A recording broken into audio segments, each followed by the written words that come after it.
Indonesia, the largest archipelago in the world, with 1,331 ethnic groups and 672 traditional languages.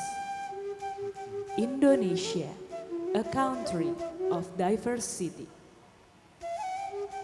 Representing Indonesia, the fourth largest ethnic group, Batak. At the beginning, Batak people believe in animism and dynamism. Ladies and gentlemen, please enjoy the journey of Batak culture from Indonesia.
Amang panggual panggorsi, paridah na suksuk perlopan na tabo, na yang manortor mahami di zon, ada orang semanortor hami, bayi majomang, alu-aluho majo to putta mula jari na bulun, do tu sude situan na torok pangisi ni 2 ton.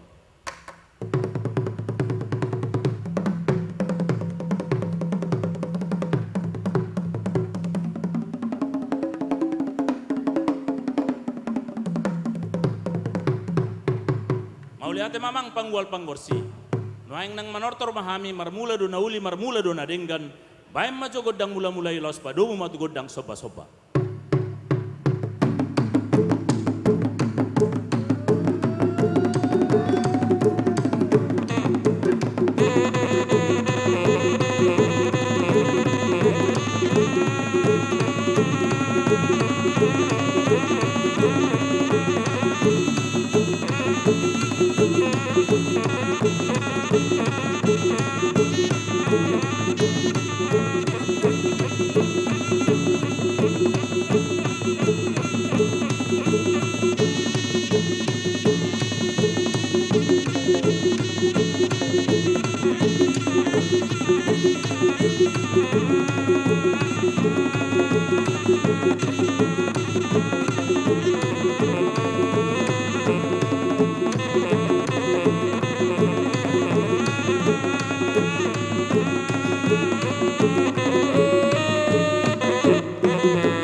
Lihat mamang panggual panggorsi, nung ngadebek kamu godang mula-mulai, nuang nang manguras mahami, bayam majo godang pangurasoni.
express our appreciation to ASEAN Korea Center.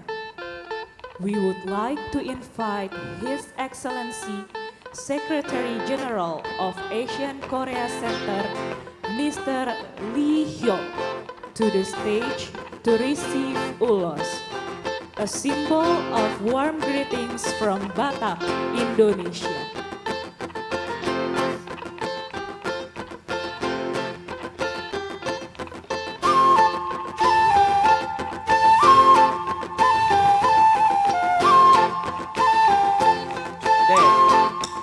인도네시아 공연팀이 이 무대를 빌어 이역 한 아세안센터 사무총장님에게 감사패를 전달하겠습니다.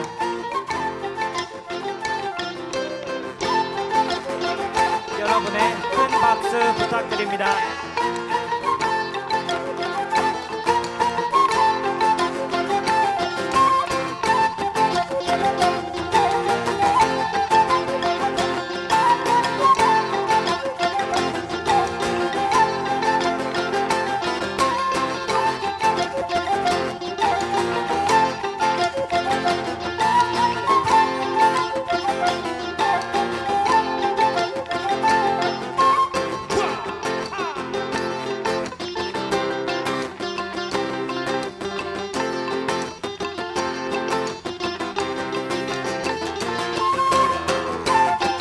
네, 박수 부탁드립니다.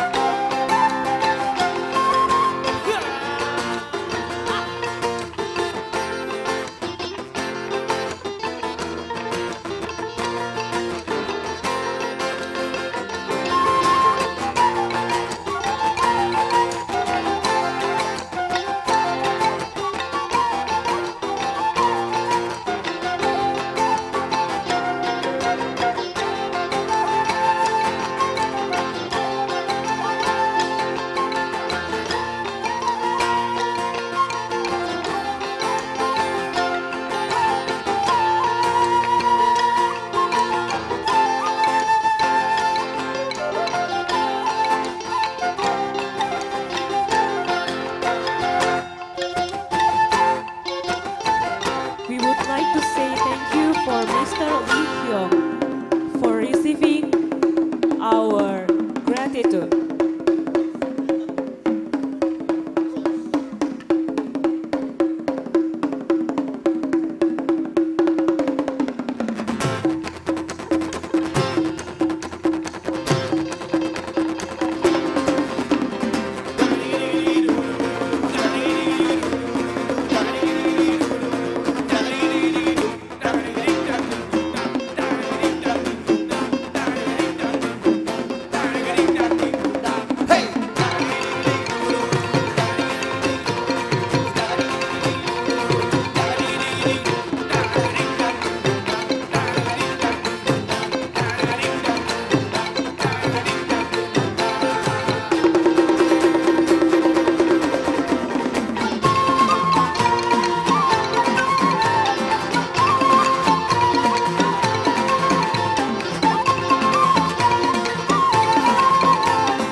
from Germany, a missionary named Nommensen.